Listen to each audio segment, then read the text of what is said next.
Hello, everyone. Thank you for joining us for our virtual CU Anschutz Wellness Series, Happy and Healthy Hour.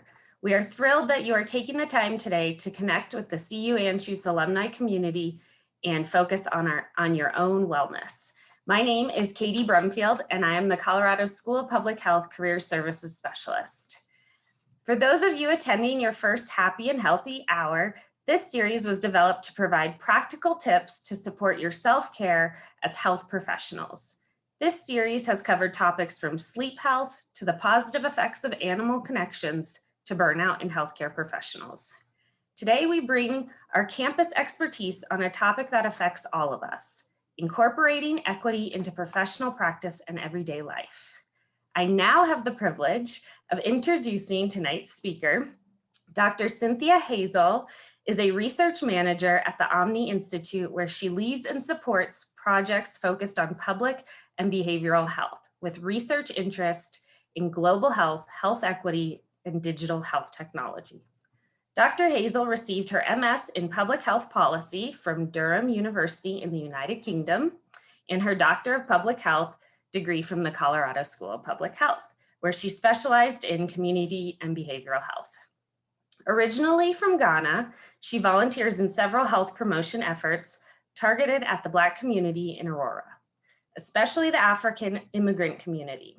Her recent collaboration with her husband, Dr. Kwaku Hazel, is focused on the increasing COVID-19 vaccination acceptance and reducing hesitancy in the communities of color. Dr. Hazel is also a member of the Colorado Vaccine Equity Task Force. Please welcome Dr. Hazel.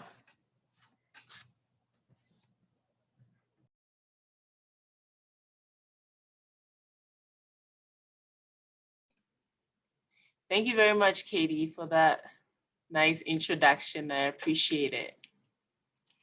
All right, welcome everyone, and thanks for joining this evening. My presentation is titled Incorporating Equity into Professional Practice and Everyday Life. This is an important topic, and I think given the pandemic, we hear that word a lot, equity. But tonight, our goal here will be to break it down, bring it home, and see how practical it is as far as incorporating into our daily routine is. So a little bit more about myself. I'm originally from Ghana and grew up in a regular middle-class family. I moved to the United States in 2014 permanently and became aware of my Blackness and minority status while here in the US. And so it's been a journey learning about how I am viewed as a Black woman in the American society, and also just navigating what that means for my professional practice and also my everyday life. While at it, I also realized that being equitable and inclusive was not something that happened organically, but actually a choice and intentional, something intentional that you had to make to have grasp of the topic on equity and also just inclusion. I've also come to be committed to learning about how to do this with my family, my community, and just everyone around me, incorporating that into my my everyday routine. And I think I'm in the stage of currently sharing that journey and bringing others along. And that has included adopting new practices and behaviors to live this goal. And so what I've also realized on this journey is that the more I share, the more I invite people to hold me accountable. And that has been good to keep me onto the path of learning more and more. So here's how the presentation is going to flow. We'll give an everyday definition of equity, break it down even further, and then I'll jump into key focus areas for incorporating equity into our professional practice and everyday lives. And then I'll go on to the main takeaways from this presentation and then the conclusion. So as public health professionals, I think that's public health practice is the one thing that we all have in common. I know that at this time, there are several professions, people who come from the background of pharmacy, others come from the background of medicine, and just various backgrounds. But if there's the one thing that we all have in common, is public health practice. And so what does that mean?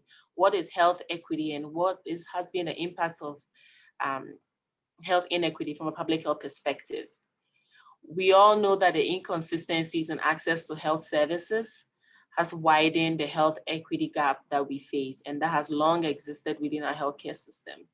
The reality, though, is that there's far greater morbidity and mortality in racialized groups struggling with poverty and also access to healthcare.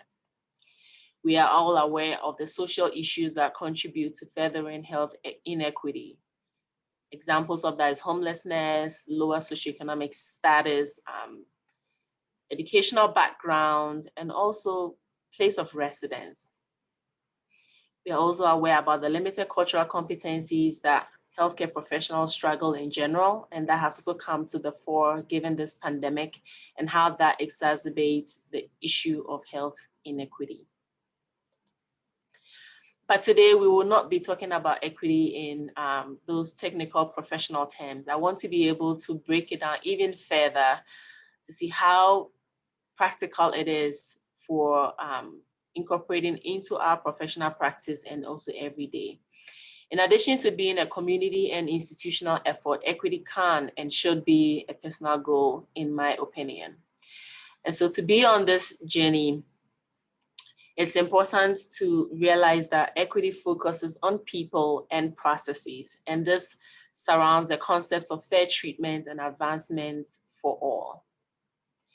There are so many other issues that come up when you speak about the subject of equity. And the truth is that you cannot address equity without addressing some of these other issues. And some of that includes diversity, oppression, inclusion, the issue of justice, call to action, activists, political reform, and also allies. So I like this quote by Nova Reid, who is an anti-racism speaker and consultant, who always says that diversity without inclusion is tokenism. And so how do we address equity and bring all these other issues that go alongside and impact equity directly along? Not addressing, for example, the issue of inclusion or diversity will mean that we are just tokenizing the subject, and the people that we focus on with regards to being inclusive do not get the benefits that we set out to do. And so how do we bring equity home, like literally? The one key point that I like to highlight tonight is that mindful communication is key. Listening is important for showing inclusion and respect for everyone. And usually with diverse, in the area of healthcare or public health, when we talk about diverse professionals, we need to be able to set the table so that every professional, regardless of their background, feel heard. The second point is we need to be able to make the time to learn about and use inclusive language. Like I mentioned before, being inclusive and equitable is not something that I realize happens organically in our society.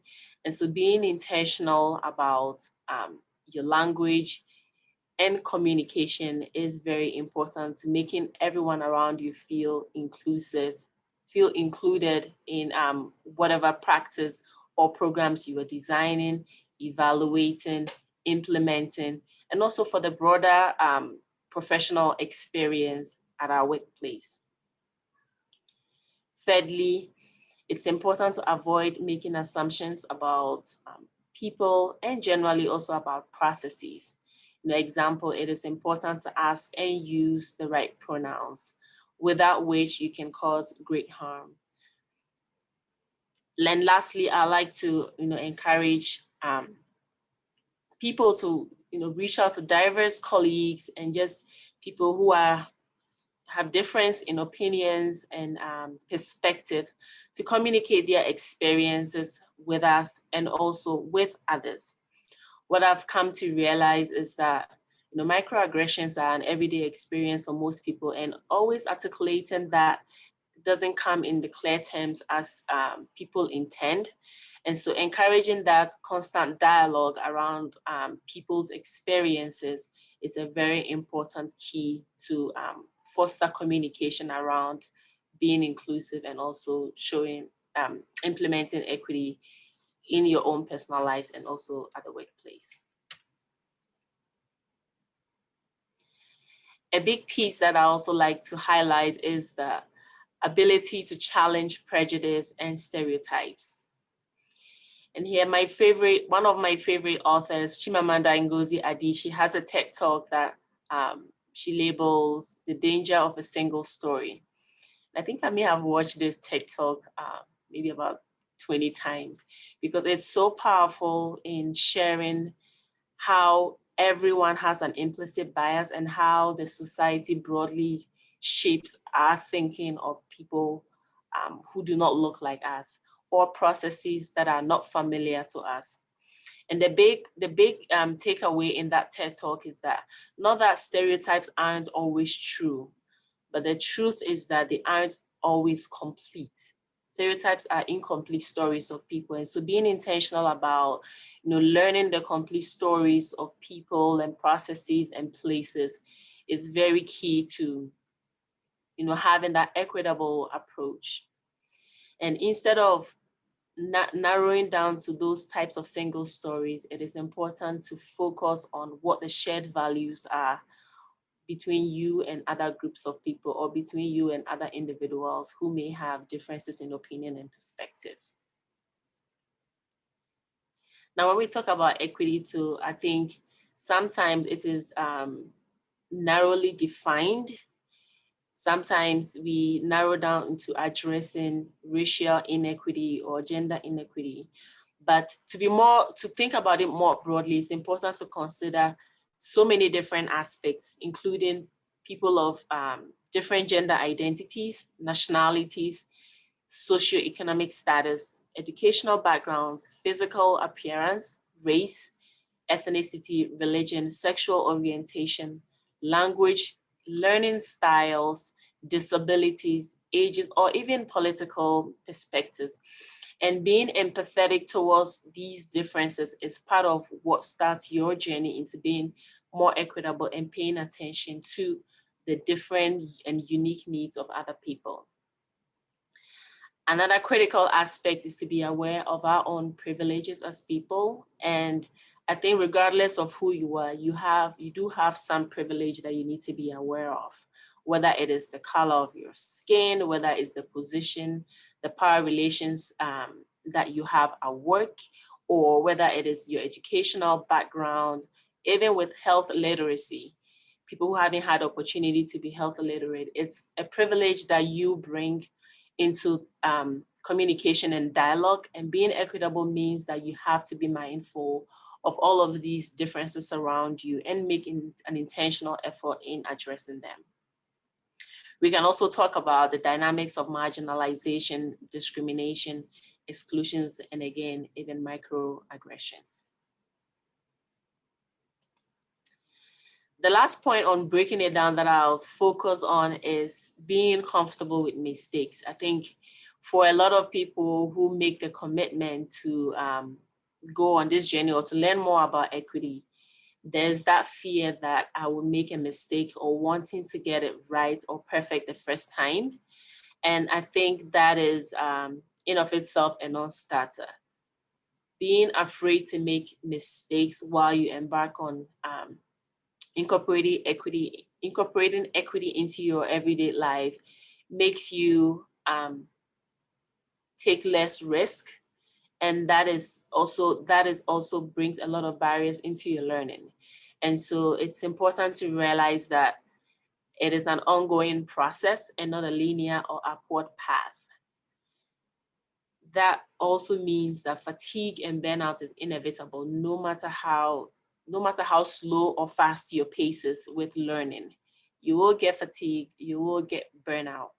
And so the key here is to pick up where you left off and keep at it. Another analogy I like to share with folks is the infinity loop analogy, that there's going to be ups and downs, but the key is just to keep looping around, keep going, keep learning, and also be sharing with other people who can keep you accountable and keep you going in that loop.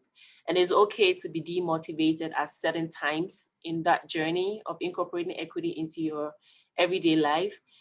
Yeah, other times you're gonna have way more energy than even is needed, and that is simply okay.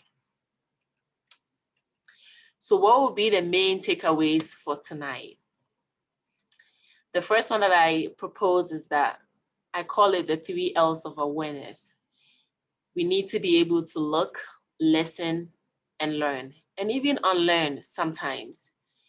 It is important for us to check our blind spots and also our unconscious biases, because everyone has it.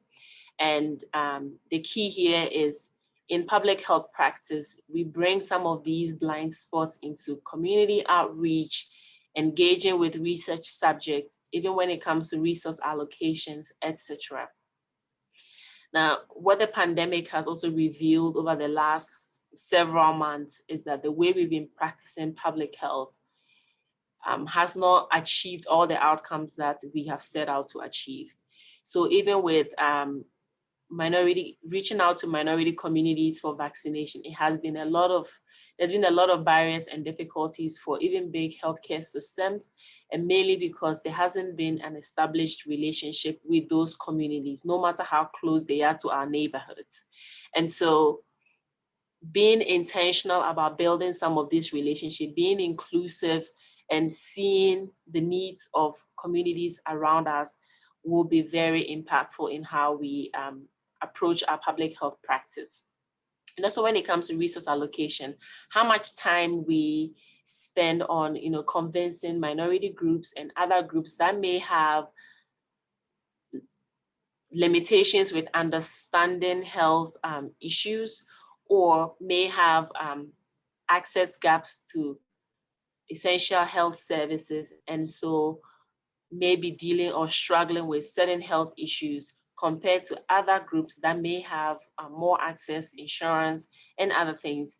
We need to be able to realize what the differences are, and also be able to address those gaps by spending more resources and putting in more knowledge, more personnel to those places that need it the most. The next point is we need to be able to also look, notice, and ask questions. Asking the right questions is a very critical part of learning. And so when it comes to workplace leadership and staffing, if we look around us, are we able to ask the right questions around why is our workplace culture the way it is? Is there something that we can do to improve it, to make sure that this environment is inclusive for everyone? In our everyday life, we can still ask those questions in small groups outside of work, whether it's the church place, whether it's smaller community groups that we participate with, circle of friends. We can always ask the right questions about why things are the way it is and how best can we improve it to make sure that it is inclusive for everyone. When it comes to designing programs and also policies, how do we ensure that it is equitable, it is factoring in the needs of other communities that we don't always engage with? And so the last point is we need to be able to incorporate community input in our needs assessment, because that has a very big role in allocating resources, funding, and also just designing programs and policies that affect all of us.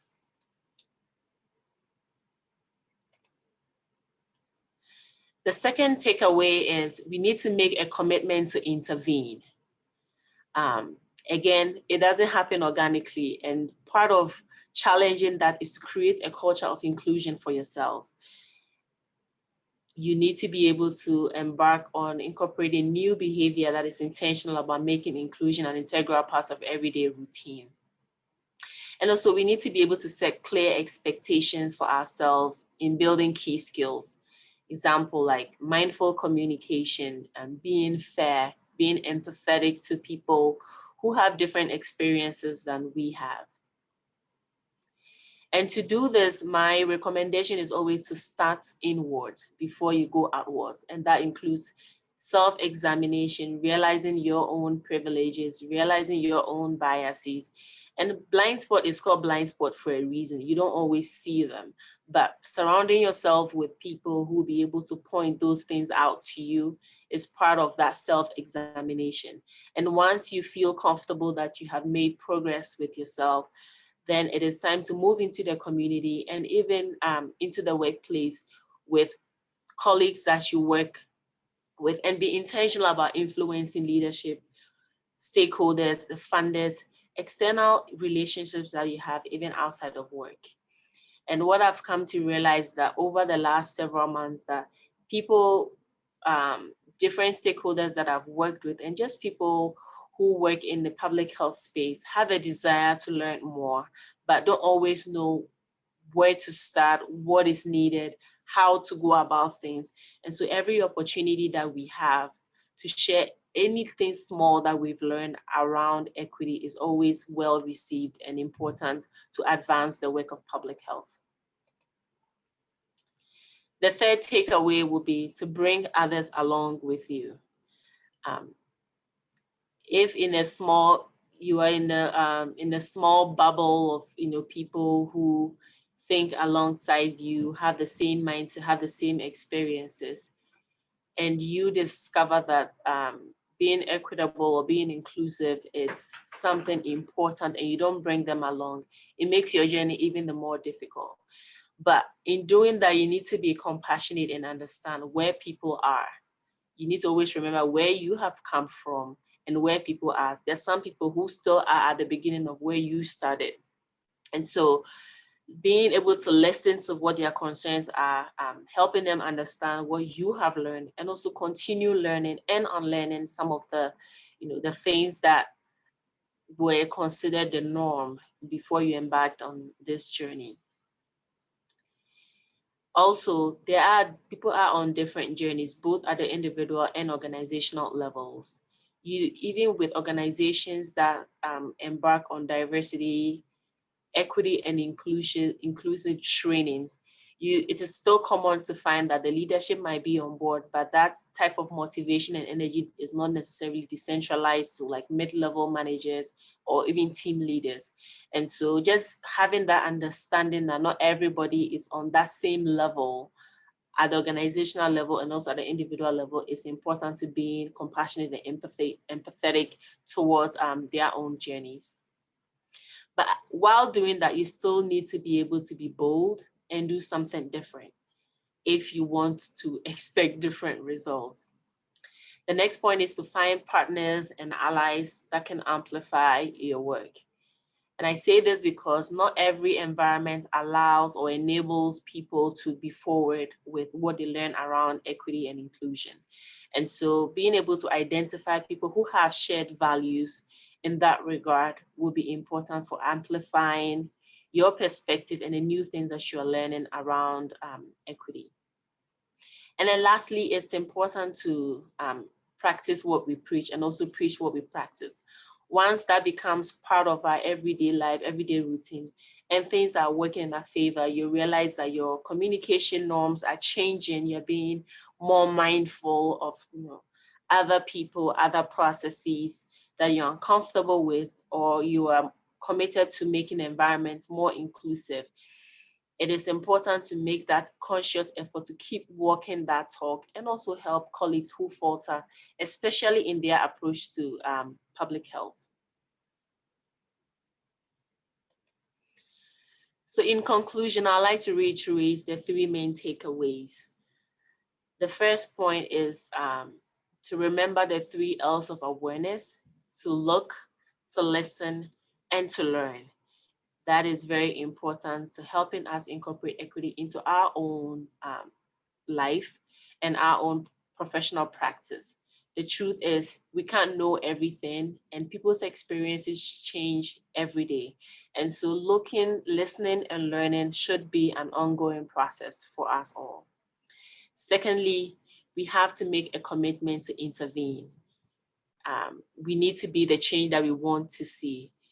leaving things to chance or leaving things to change by itself is not going to happen, or at least not in the pace that you hope. And so being intentional and being involved in that intervention is one of the ways that you can make the change that you hope to see. And lastly, I reiterate to bring others along with you. Being on this journey by yourself can be great, but even better if your family, your work colleagues, your community groups can come alongside with you. Thank you. I would love to hear discussions, questions, and any submissions that you can make.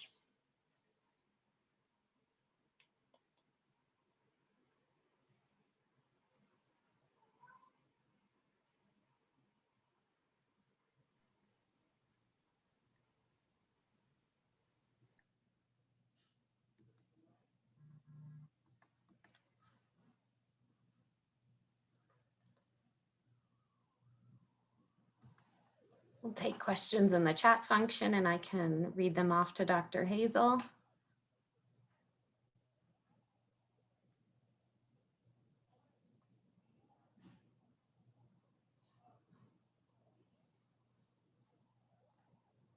All right, Dr. Hazel, the first question, how can you intervene? Oh, hold on, sorry, it's moving. How can you intervene in an empathetic and compassionate way within the workplace?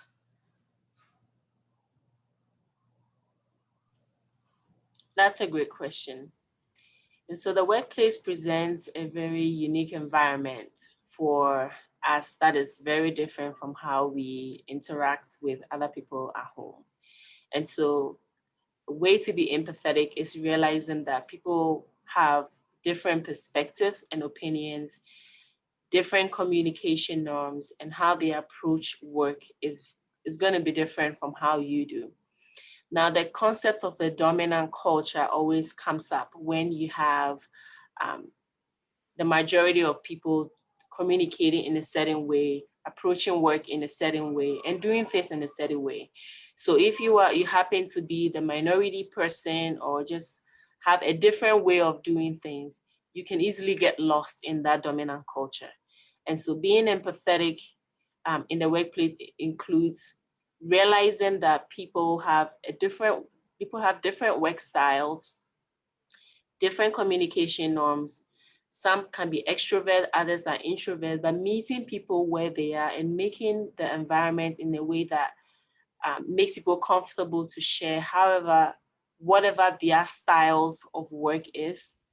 And also more importantly, making sure that no matter what perspective people bring, they feel valued, they feel heard in contributing to teams is one way that you can do that.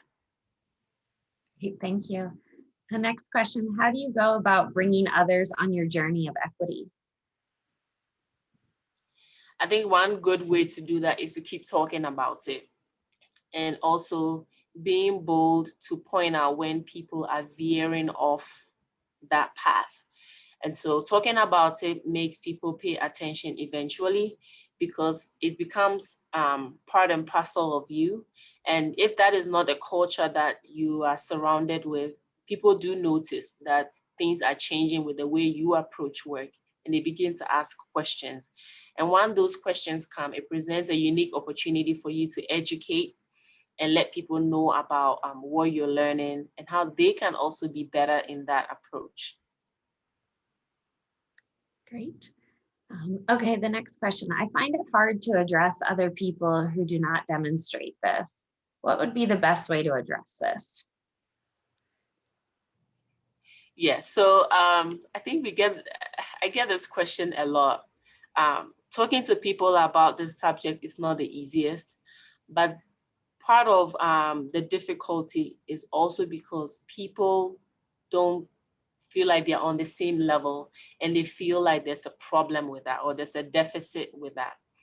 I think it is important for everyone to know that, however, wherever you are on this journey to understanding equity and inclusion is okay, as long as you remain on that journey and keep learning.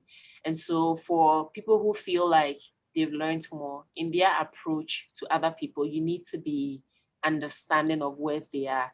I think if you approach people with a bit of a high horse, like, this is how it should be done, rather than, yeah, I understand where you are, given the circumstances, this is what I would have done differently. People feel heard, and people feel they can see the empathy that you have for them, rather than feeling intimidated by the progress that you have made. And so finding that balance between how do you teach people and not intimidate them on this journey is very key. Thank you. How do you handle DEI-related burnout in the workplace? Example, often when sharing opinions, perspectives, feedback. Yes, so that's another interesting question and a very good one. I think in the workplace specifically, there are some people who carry the burden of that responsibility. Some people feel like it is their responsibility to teach others, to, bring others to speed on the issue of equity and diversity. It shouldn't be. I don't think any single person needs to put that responsibility on themselves, because what that leads to very quick burnout. But at the same time, it's important to realize that fatigue and burnout is part of the process. You can't keep going without getting burnout. And so the way I have dealt with that in the past, or recommend people do, is you take a break, because it's important for you to take a break, recharge, step away from the topic, step away from even the practices, and recharge, as long as you are committed to getting back to it, because the only way we can make progress is if we all keep moving forward. But just realizing that burnout is part of the process, unfortunately, and there's no way around it. Hello, Dr. Hazel. I often hear the word performative used when addressing issues of diversity, equity, and inclusion. How do we get people to be comfortable with being genuine instead of performative, and having real discussion around diversity without fear of consequence? So that's a great question. So there's a place for performance when it comes to the issue of diversity, inclusion, equity. I say that because for some people, that is what leads them. You have to fake it till you make it. For some people, that is the best they can do. Act like they are interested, pretend like they care, till they actually start caring. And I think if that is somebody's way of getting into the subject and genuinely caring about the subject and incorporating it into their lives and into their professional practice, I would take that rather than alienate them and be critical of their performance. Thank you. How can you engage a diverse group when the leadership maybe appears homogeneous? Great question. It's a process. We live in Colorado where it's not as diverse, and so when I enter a space and I realize that I'm the only person there, obviously I am not shocked, because this is the state demographics that I find myself in. And so it is not uncommon in a place like Colorado to have leadership that is either racially homogeneous, or even from a gender perspective, to be all male or all female. That is not uncommon. But the way that you address that is the effort has to be ongoing. There has to be a constant effort around recruiting diverse staff, retaining diverse staff, which is another key area, because you can recruit all you want. If people come in and realize that the environment is not welcoming, or the environment is not inclusive, then you can only keep them for a short time. And so while your effort to recruit is ongoing, you need to be able to strategize on how best to make the experiences of diverse folks within that environment more pleasant. Okay, thank you, Dr. Hazel, for such an informative presentation. Do you have any podcasts, books, or other TED Talks that you would recommend for folks who are interested in learning more about advancing equity work? Great. So books, there's so many. The favorite one that I've been following more recently is by Ruha Benjamin, and it's called Race After Technology. So since we are all scientists, I've been very interested in seeing how technology, well, most of the time when we talk about science and technology, it seems like it is the last place that racial discrimination or gender discrimination should happen, because, you know, it's all facts. But this author, Ruha Benjamin, has written a book, Race After Technology, which basically explores how even the people who design technology products bring their own biases and mindset into programming, and that those products end up serving the needs of more dominant cultures and dominant groups than minority and diverse groups. And so some of those areas just gives you a broader perspective on how, when it comes to even the science of medicine, the science of public health, the science of engineering, how implicit bias still perpetuates inequity in very unique ways that are not always obvious. And so that's one that I would recommend. And as far as TED Talks go, if you do have the time, definitely check out The Danger of a Single Story by Chimamanda Ngozi Adichie. I think it is more about, you know, stereotyping and prejudice, but it gives you a broader perspective on how, even in public health practice, if you don't have the full story of how certain health issues are more predominant in certain groups than others, why those are, the history of why there might be, you know, less resources or access issues more predominant in certain groups versus others. When you don't have the full story, I think we as researchers and public health practitioners can bring those biases into how we approach our practice.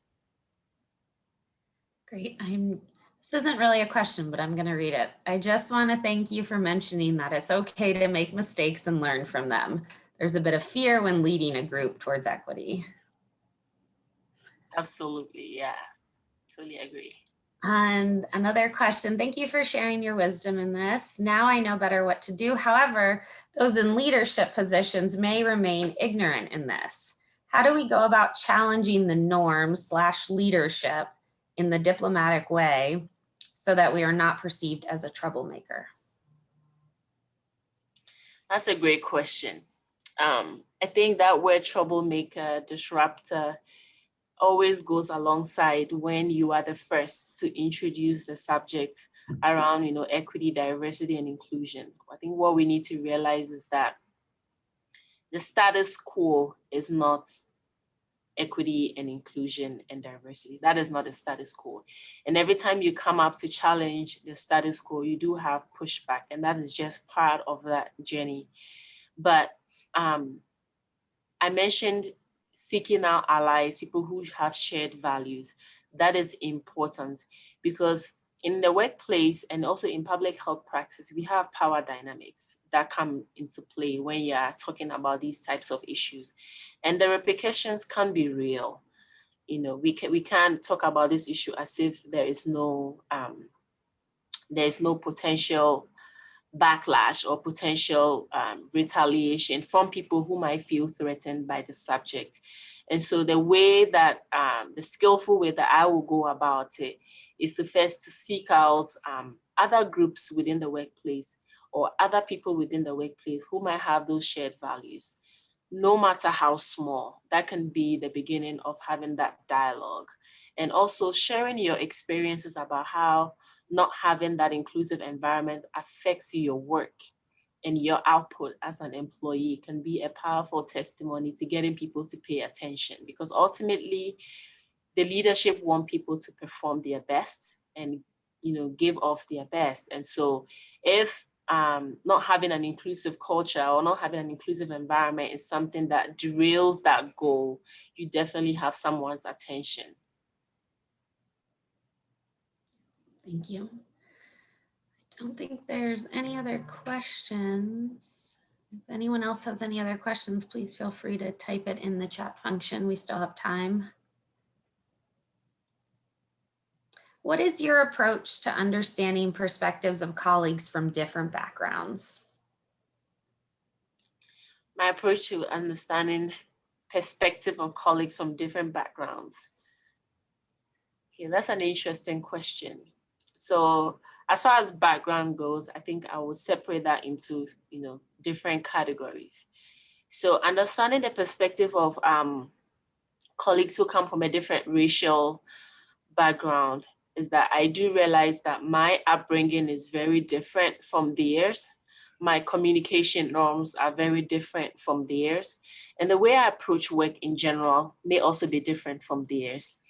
And so recently, the subject of perfectionism, has come up. And for the longest time, it was seen as a positive attribute, but the more and more this issue has come up, especially in the workplace, is beginning to become more aligned with the dominant culture. And so let's say, for example, people of different racial backgrounds, there can be other ways to achieve the same goals of excellence without necessarily embarking on the attitude of perfectionism.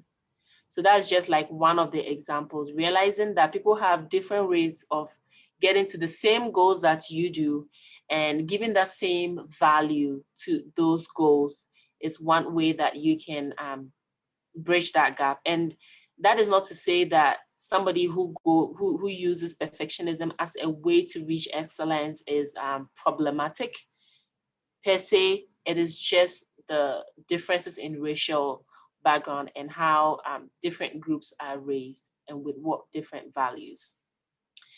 When it comes to gender differences, I am identified as a cisgendered woman, and so being mindful that even the way I design, for example, surveys, I don't put just man and woman as differences in gender. Being more aware of different categories, being aware of how people identify, and making that space for people to feel heard and people to be inclusive at best or at worst, to give people a chance to describe and listen to what they identify as, and also being mindful to address them with those pronouns that they prefer is another way that I have related with my colleagues at work who identify differently as me.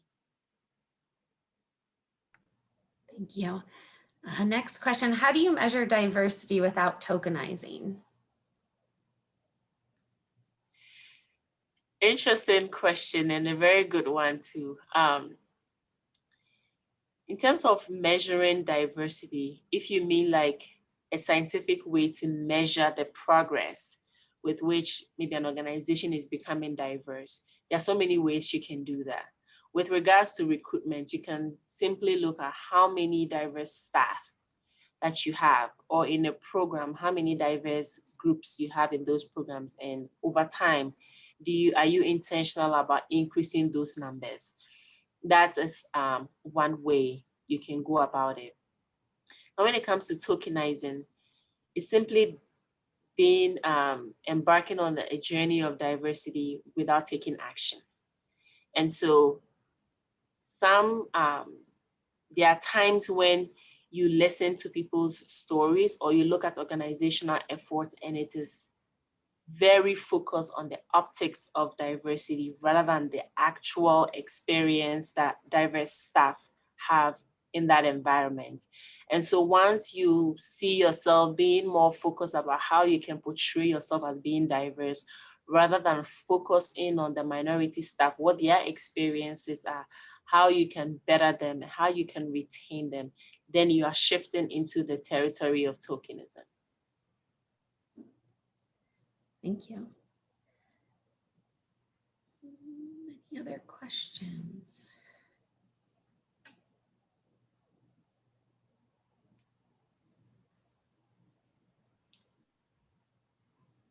We'll give it a minute to see if there's any last minute questions.